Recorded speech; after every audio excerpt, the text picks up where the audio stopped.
এই মহাবিশ্ব সম্বন্ধে যেমন আমাদের জানতে হবে, ঠিক সেইভাবে আমাদের সবচাইতে প্রিয় এর সম্বন্ধে কি পরীক্ষা জিকে থাকে সেই ব্যাপারে আলোচনা করি। প্রথমে আমি জানা দরকার আমাদের এই পৃথিবীতে কতগুলি মহাদেশ আছে। এই মহাদেশ সংক্রান্ত প্রচুর কোশ্চেন ফেস করতে হয়। কম্পিটিটিভ এক্সামের ক্ষেত্রে কোশ্চেন অ্যান্সার তো আমরা করবোই, কিন্তু এক্সট্রা জানকারি যেটা একটা ইন ডিটেলস জানা না থাকলে কিন্তু কোশ্চেন বিভিন্নভাবে ঘুরিয়ে এখন কিন্তু পরীক্ষায় দিচ্ছে। ফলে স্টুডেন্টটা একটা জিকে জানা থাকলে তো তার সঙ্গে রিলেটেড যে 10-12টা জিকে সেগুলো কিন্তু আসে পাচ্ছে না, ফলে তার কম্পিটিটিভ এক্সামের কিন্তু প্রবলেম হয়ে যাচ্ছে। তো দেখ, আমি আজ শুরু করবো এই পৃথিবীর টোটাল প্রথমে আলোচনা করবো সেটা হচ্ছে আমি কোথায় আছি, ভারতবর্ষের কোথায়, ওয়েস্ট বেঙ্গল ভারতবর্ষ, তারপরে এশিয়া। প্রথমে আমি দেখলাম এই এশিয়া মহাদেশে পৃথিবীর প্রায় বলা যেতে পারে 60% মানুষ এশিয়া মহাদেশে বাস করবে না কেন? এক ভারতবর্ষে প্রায় 150 কোটি নিয়ে বসে আছে, তার পাশে যে চায়না রয়েছে এই 150 কোটি হয়েছে, আর দুজনে মিলেই 300 কোটি কভার। তো 800 কোটি মানুষের মধ্যে যদি আমরা 300 নিজেরাই দুটো দেশে নিয়ে যাই, টোটাল দেশগুলো মিলিয়ে প্রায় 60% লোক বাস করে এই এশিয়া মহাদেশ। এই তো 60% লোক আমরা এশিয়া মহাদেশে বাস করি।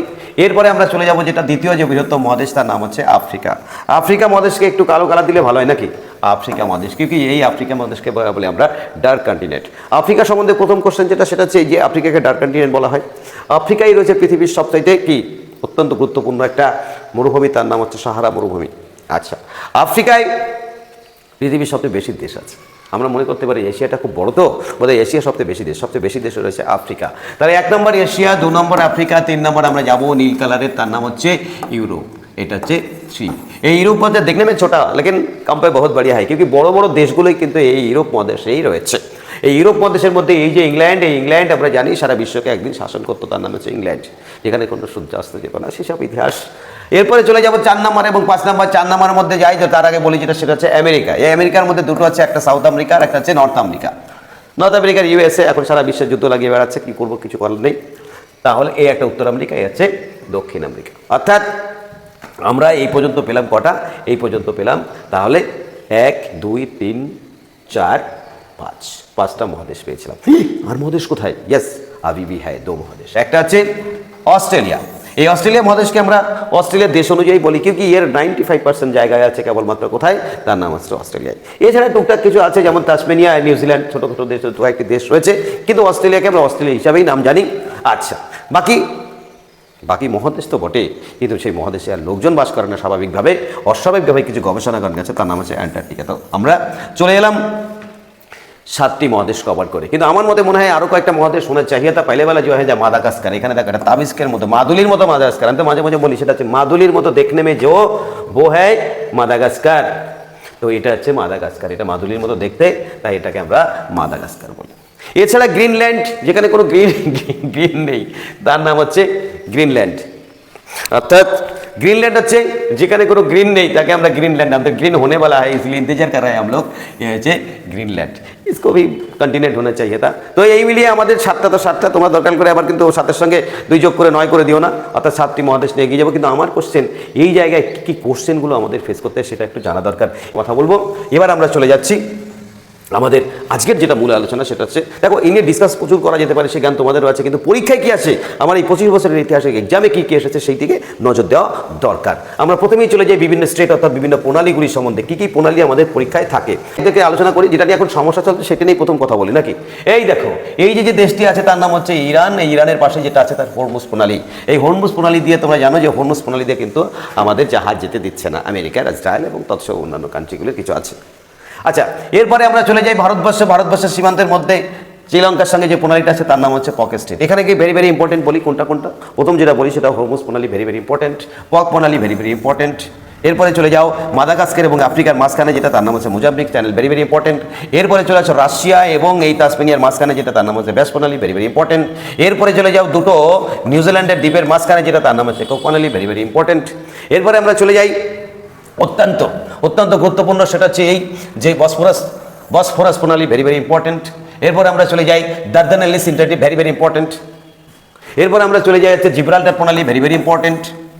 এরপর আমরা চলে যাই আমেরিকা ও রাশিয়ার মাঝখানে যেটা আছে সেটা বেরিং প্রণালী, ভেরি ইম্পর্টেন্ট। এরপর আমরা চলে যাই অত্যন্ত গুরুত্বপূর্ণ যেটা, সেটা হচ্ছে এই যে যদিও এটাকে আমরা প্রণালী বলবো না, এটা খাল বলবো, তার নাম হচ্ছে পানামা। অর্থাৎ এই যে এই আমেরিকাকে বললাম তোর পাটা নামা বাবা, না পানা নামার পরে যেটা পাবো তার নাম হচ্ছে পানামা খাল। এইগুলোর মধ্যে প্রণালী তো আছে যে ঈশ্বর ভগবান তৈরি করেছে সেগুলো তো আছেই, কিন্তু আমাদের এখানে জানা দরকার আমরা নিজের হাতেও কিন্তু ঈশ্বরের কাজ কিছুটা করেছি। তার নাম একটা পানামা খাল আর একটা আছে সুয়েজ খাল। এই সম্বন্ধে আমরা কথা বলবো, তবে স্টেপ টেস্ট আমরা চলে যাই। যে প্রণালীগুলো তার একটু চোখে দেখলে মনে থাকবে ভালো দেখে নিই। দেখো, প্রথমে এই যে প্রণালীটা আলোচনা করছিলাম তার নাম হচ্ছে স্টেট অফ হরমুজ। হরমুজ প্রণালীটা এই যে যদি আমাদের দেখা যাচ্ছে ইরান, এই ইরানের কাছে যে প্রণালীটা আছে এর মধ্যে ডিস্টেন্স মাত্র 33 কিলোমিটার। ভেরি ভেরি ইম্পর্টেন্ট প্রণালী, যার মধ্যে সমস্ত পার্সিয়ান গালফ থেকে শুরু করে দুবাই থেকে শুরু করে কাতার থেকে সমস্ত তেল রপ্তানি করা হয়। লক্ষ লক্ষ জাহাজ সারা জীবন ধরে চলছে। সেটা বন্ধ হয়ে গেলে পরে তেলের সংকট অবিশ্রামভাবী। চলে যাই আমরা পরবর্তী প্রণালীর ক্ষেত্রে। এখানে যে প্রণালীগুলোর মধ্যে আছে সেই প্রণালীগুলোর মধ্যে ফার্স্ট যে কোশ্চেন, তার থেকে 4-5টা কোশ্চেন থাকতে পারে। কোশ্চেন কি তারা যাতা হোক, এটা হচ্ছে জিব্রাল্টার প্রণালী। এই ইউরোপ জিভ বার করে রেখেছে, তাই এটাকে জিব্রাল্টার প্রণালী বলা হয়। জিভ তো নিকাল না যায়, না? কিন্তু এই প্রণালী থেকে যে কোশ্চেনটা আছে সেটা হচ্ছে এরা কার মধ্যে সংযোগ স্থাপন করেছে। দেখো, প্রণালীর কাজ হচ্ছে সংযোগ স্থাপন করা, দুজনকে আলাদা করা, তাই না? তাহলে এটাকে বলি আটলান্টিক আর এটাকে বলি মেডিটেরিয়ান সি। এটা হচ্ছে ভূমধ্য সাগর এবং এটা হচ্ছে আটলান্টিক মহাসাগরের মাঝে ওদের দুজনকে সংযোগ করার জন্য স্টেট অফ জিব্রাল্টার প্রণালীটা আমাদের কাজ করছে। তবে আলাদা করেছে কাকে? আলাদা করেছে সেটা হচ্ছে ইউরোপ এবং আফ্রিকাকে। চলে যাই আমরা পরবর্তী প্রণালী, অত্যন্ত গুরুত্বপূর্ণ প্রণালী, যেটা আমাদের ভারতবর্ষ লঙ্কা জয় করলো রাবণ, নাকি? লঙ্কা জয় করলো রাম, রাবণকে বধ করলো, কিন্তু যখন রাম ফিরে আসছে তখন সাগর বললো, হে প্রভু, আমাকে কেন আটকে দিলে? আমাকে আলাদা করো। আর যেটা আলাদা করেছিল তার নাম হচ্ছে পক প্রণালী। এই পক প্রণালী থেকে আমরা এবার বেরিয়ে আসছি অত্যন্ত গুরুত্বপূর্ণ আলোচনা, যেটা সেটা হচ্ছে এই মুহূর্তে যদি কেউ মনে করে যে না আমরা একদম সোজা আরব সাগর হয়ে একদম সোজা লোহিত সাগর থেকে সোজা সুয়েজ কানাল প্রবেশ করে তারপরে আজিয়ান সাগর হয়ে একদম তারপরে মারমারা হয়ে তারপরে ইস্তাম্বুলের পাশ দিয়ে যদি ব্ল্যাক সিতে যেতে চাই, তাহলে কি কভার করনা পড়েগা? पहले जो कवर पड़ा সেটা অবিস্মরণীয় সৃষ্টি, তার নাম হচ্ছে সুয়েজ ক্যাল। সেই সুয়েজ ক্যাল আমরা কভার করব। এই সুয়েজ ক্যাল কভার করার পরেই আমরা ভূমধ্য সাগর থেকে চলে যাব এজিয়ান সিতে। এই এজিয়ান সিতে আমরা যেটা কভার করব তার নাম হচ্ছে অত্যন্ত গুরুত্বপূর্ণ হচ্ছে দার্দানেলিস স্ট্রেইট। সেইটা থেকে আমরা ঢুকে যাব কোথায়? সেটা থেকে আমরা ঢুকে যাব হচ্ছে সি অফ মারমারা। এই দার্দানেলিস এজিয়ান সাগর থেকে আমরা ঢুকে গেলাম দার্দানেলিসের মাধ্যমে। দার্দানেলিস থেকে গিয়ে আমরা সি অফ মারমারায় ঢুকলাম। এবার মারমারা থেকে তো নিকালনা পড়ে নাকি? ওখানে তো মরবো না, वहाँ से भी निकलना पड़ेगा। এই ইস্তাম্বুলের পাশে যেটা আছে তার হচ্ছে বসফরাস। এই বসফরাস প্লেট থেকে সোজা ব্ল্যাক সি অর্থাৎ কৃষ্ণ সাগরে ঢুকে গেলাম। তা ভাবা যেতে পারে ঈশ্বর কি রাস্তাগুলো তৈরি করে রেখেছে। দু একটা রাস্তা আমরা করতে গিয়ে সারা মানব সভ্যতা হাঁপিয়ে উঠেছিলাম। তাই আমাদের হাতে তৈরি হয়েছে দুটো জিনিস, একটা সুয়েজ খাল আর একটা আছে পানামা খাল। এই দুটো খাল তৈরি করতে গিয়ে আমরা যে কত বড় যন্ত্রণার মধ্যে আমরা নিজেরাই খালে ঢুকে গেছি। যাক, এরপরে চলে যাই পরবর্তী হচ্ছে কি ইউএস এর আলাস্কা। এই আলাস্কা যদিও আগে আমেরিকা ছিল না, রাশিয়া 2 টাকায় বিক্রি করে দিয়ে এখন বুঝতে পারছে যে আলাস্কা বিক্রি করে দিয়ে কী লোকসান হয়েছে। যাও, এই আলাস্কা থেকে সোজা রাশিয়ায় যদি ঢুকতে চাই, এই মাঝখানে যে প্রণালীটা আছে অত্যন্ত বোরিং জায়গা। কিউকি এখানে টোটালটাই হচ্ছে সমুদ্র বরফ দ্বারা আবৃত এবং এই শক্ত বরফে মাঝে মাঝে লরিও চলে যাচ্ছে। এটাকে বলে বোরিং প্রণালী, না বেরিং প্রণালী। এরপরে আমরা চলে যাই এই ওশেনিয়া মহাদেশের মধ্যে সব জায়গা দখল করে আছে যে তার নাম হচ্ছে কি অস্ট্রেলিয়া। তো এই অস্ট্রেলিয়ার পাশে একটা ছোট্ট দেশ রয়েছে তার নাম হচ্ছে তাসমানিয়া। আর এই তাসমানিয়ার মাঝখানে যে অর্থাৎ ব্যাস বরাবর যে প্রণালীটা আছে তাকে বলছে বাস প্রণালী। তাহলে এটা হচ্ছে বাস প্রণালী। ইন্ডিয়াস রান্না চলছে, কুকিং চলছে। এই কুকিং চলছে কোথায়? না, নিউজিল্যান্ডের যে দুটো দ্বীপ আছে এই দুটো দ্বীপের মাঝখানে যে ছোট্ট দুটো দ্বীপ যে প্রণালীটা রয়েছে তাকে বলছে কোক প্রণালী। এই এখান থেকে টিক টিক টিক টিক করে এগিয়ে যাচ্ছে দুটো দ্বীপের মাঝখানে প্রণালী। এছাড়া অনেক প্রণালী তোমাদের পরীক্ষায় থাকবে, but you have to confirm that যেগুলো পরীক্ষায় থাকবে সেগুলো আগে, কারণ আমরা মনে করি সেইগুলোই তোমাদের জানা দরকার যেগুলো পরীক্ষায় আসে। বাকি তো জানতে হবে। জ্ঞান হচ্ছে মানুষকে এমন একটা জায়গায় পৌঁছে দেয় যা পৃথিবীর কোনো কিছু পৌঁছে দিতে পারে না। চলে যাই আমরা পরবর্তী আলোচনায়, অত্যন্ত গুরুত্বপূর্ণ আলোচনা। সেটা হচ্ছে আর কি আমাদের বাকি থাকলো। তারপরে যেটা বাকি থাকলো অলরেডি আমি বলেছিলাম যে তাবিজের মতো মাদুলির মতো দেখতে যা তাকে বলা হয় মাদাগাস্কার। कैसा देखने में মাদুলি, তাই হচ্ছে মাদাগাস্কার। এবং এর মাঝখানে অর্থাৎ এইটা হচ্ছে আফ্রিকা, এই আফ্রিকায় মাদাগাস্কারের মাঝখানে যেটা এইখান দিয়ে কিন্তু কে এসেছিল, এই মাঝখান দিয়ে এই মাদাগাস্কার মোজাম্বিক চ্যানেল কভার করে এসেছিলেন। তার নাম হচ্ছে কি ভাস্কো দা গামা। এটাকে বলা হয় মোজাম্বিক চ্যানেল। এরপরে আমরা চলে যাই মানুষের সেই অবস্মরণীয় সৃষ্টি, তার নাম হচ্ছে পানামা খাল। পানামা খাল করতে গেলে অনেক দেশ চেষ্টা করেছে। তারপরে বললাম আমেরিকা, দাদা তুমি একটু পাটা নামাও। ইয়েস, উনি পাটা নামালেন এবং তারপরে পানামা খাল হলো। এই পানামা খাল করতে গিয়ে লক্ষ লক্ষ মানুষ কিন্তু আত্মবলিদান দিয়েছিল, কিন্তু সবচেয়ে বিপদসংকুল জায়গা এই পানামা খাল তৈরি হলো। এবং পানামা খাল তৈরি হওয়ার পরে আমরা আটলান্টিক মহাসাগর থেকে প্রশান্ত মহাসাগরে অনায়াসে যাওয়ার সুযোগ পেলাম। তা না হলে আমরা কিন্তু অত তাড়াতাড়ি যেতে পারতাম না। তাহলে এত আলোচনার পরে আমাদের কিন্তু একবার কনক্লুশনে যাওয়া উচিত যে কোন কোন স্টেট অর্থাৎ কোন কোন প্রণালীটা আমাদের কিন্তু পরীক্ষায় আসতে পারে। আমি তোমাদের বলছি প্রথমেই যদি বলা হয় সেটা হচ্ছে এই একদম শেষ প্রান্ত থেকে, অর্থাৎ প্রথমে যখন সূর্যোদয় ঘটে তার থেকে যদি ধরি যে নিউজিল্যান্ডের সেই কুক প্রণালী থেকে শুরু করে, অর্থাৎ নাম্বার 1 যদি আমি বলি কুক প্রণালী থেকে শুরু করে, এটা কুক প্রণালী নিউজিল্যান্ডের মাঝখানে, আর তারপরে ব্যাস প্রণালী এটা হচ্ছে অস্ট্রেলিয়া এবং অস্ট্রেলিয়া এবং তাসমানিয়ার মাঝখানে। তারপরে আমরা চলে যাচ্ছি আমাদের ভারতবর্ষে শ্রীলঙ্কা, অর্থাৎ শ্রীলঙ্কা এবং ভারতের মাঝখানে যেটা সেটা হচ্ছে পক প্রণালী। আচ্ছা, তারপরে চলে যাচ্ছে সুমাত্রা বর্নিয়ার ক্ষেত্রে যেটা রয়েছে তার নাম হচ্ছে মালাক্কা স্টেট অর্থাৎ মালাক্কা প্রণালী। তারপরে আফ্রিকা এবং মাদাগাস্কারের মাঝখানে যেটা তার নাম হচ্ছে মোজাম্বিক প্রণালী। তারপরে চলে যায় এখান থেকে, অর্থাৎ একটু ভারতবর্ষ থেকে আমার বড় শখ, ভারতবর্ষ থেকে আমার বড় শখ যে আমি একটু কোথায় যাব, আমি একটু কৃষ্ণ সাগরে যাব, কৃষ্ণের দেখা পাই কিনা। তো এখান থেকে ভারতবর্ষ থেকে প্রথমে তুমি বেরিয়ে আসো, তার নাম হচ্ছে আরব সি, আরব থেকে পারস্য উপসাগর থেকে বেরিয়েছে সুদা লোহিত সাগর থেকে।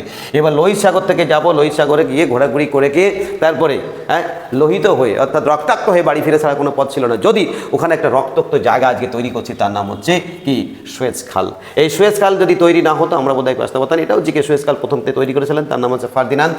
এই সুয়েজ খাল থেকে আমরা সোজা বেরিয়ে যাবে মেডিটেরিয়ান সি, ভূমধ্য সাগরে, এবং তারপরে আমরা দুটো প্রণালী কভার করবো। একটা হচ্ছে এটা হচ্ছে দার্দানেলিস, এই দার্দানেলিসটা কভার করার পরে ইস্তাম্বুলের পাশ দিয়ে, টার্কির পাশ দিয়ে, যেটা তার হচ্ছে বসফরাস, এই বসফরাস প্রণালী কভার করে তারপরে আমি কৃষ্ণ সাগরে যাব। আর কৃষ্ণ সাগর পর্যন্ত মোটামুটি বলা যেতে পারে রাশিয়ার কাছাকাছি সবচেয়ে পৌঁছে যাওয়া। তাহলে পরিষ্কার বুঝতে পারছো। এবার আমার বড় আশা, আমার একটু বড় আশা যে সেটা হচ্ছে এই যে আমেরিকার অর্থাৎ প্রশান্ত মহাসাগরের তীরবর্তী অঞ্চলে যেতে চাই। কীভাবে যাব, রাস্তাটা তৈরি করি পরপর। রাস্তা তৈরি করতে হলে প্রথমে এই ভূমধ্য সাগর থেকে কভার করে তারপরে জিব্রাল্টার প্রণালী আমি আগে বলেছি, দেখো যে ইউরোপের মাঝখানে জিভ বার করে যে আছে, ইউরোপ এবং আফ্রিকাকে যে আলাদা করেছে সেটাকে আমরা জিব্রাল্টার প্রণালী বলি। সোজা আটলান্টিক মহাসাগর কভার করে তারপরে যদি মনে করি কোথায় যাব, আরেকটাই যে লাল কালারের যেটা হচ্ছে সেটা হচ্ছে পানামা খাল। এই পানামা খাল কভার করে তারপরে আমরা কি প্রশান্ত মহাসাগর ধরে এই যে আমেরিকার প্রশান্ত মহাসাগরীয় উপকূলে পৌঁছাতে পারবো।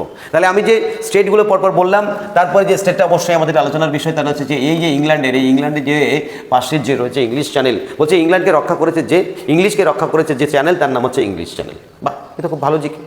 হ্যাঁ, তাহলে অত্যন্ত গুরুত্বপূর্ণ জিকে ইংলিশ চ্যানেল। কারণ ইংলিশ চ্যানেল যদি না থাকতো তাহলে এই যে ইউরোপের মধ্যে একটা দেশ সে সবাইকে আক্রমণ করতেছে, তাকে আক্রমণ করা যেত না, যে রক্ষা করতো তার নাম হচ্ছে ইংলিশ চ্যানেল। যেমন আমাদের ভারতের মা, তাকে বলি আমরা মাতৃসমা রক্ষা করেছে, তার নাম হচ্ছে হিমালয়। তাহলে আজকে আমরা যেটা সম্বন্ধে বারণ করলাম, তারপরে যেটা হচ্ছে যে রাশিয়া এবং ইউএসের মাঝখানে যেটা রয়েছে সেটাকে আমরা বেরিং প্রণালী করি। প্রণালীগুলি সম্বন্ধে মোটামুটি আমার ধারণা হলো। তবে একটা লাস্টে জানা দরকার যে পৃথিবী প্রথম যে প্রদক্ষিণ করেছিলেন তার নাম হচ্ছে ম্যাগেলান। তার নামে কিছু হবে না, এসে হোসাক তাইকা। কিন্তু তিনি যখন প্রথমে ভ্রমণ করতে গেছিলেন তখন পানামা খালও ছিল না, সুয়েজ খালও ছিল না। তাই জন্য পৃথিবী তিনি ভ্রমণ করে কভার করতে আসতে এইখান থেকে এই পর্যন্ত কোথাও এদার যাওয়ার কোনো রাস্তা নেই, কোথাও যাওয়ার রাস্তা ছিল না। তাই তাকে নিরুপায় হয়ে, কারণ এদিক দিয়ে যাওয়ার কোনো রাস্তাই নেই, তাই নিরুপায় হয়ে তাকে যেতে হয়েছিল, যেটা তার নাম হচ্ছে স্টেট মেজেলাল, যেটা একদম চিলির শেষ প্রান্তে রয়েছে, আর্জেন্টিনার সঙ্গে কানেক্টেড। আমি শেষ দিয়ে শেষ করব, তবে অবশ্যই তোমরা মনে রাখবে যে ইউনিক এমন একটা সেন্টার যেখানে জিকে শুধু পড়ায় না, জিকেকে খাওয়ায়। খেতে থাকো। Thank you.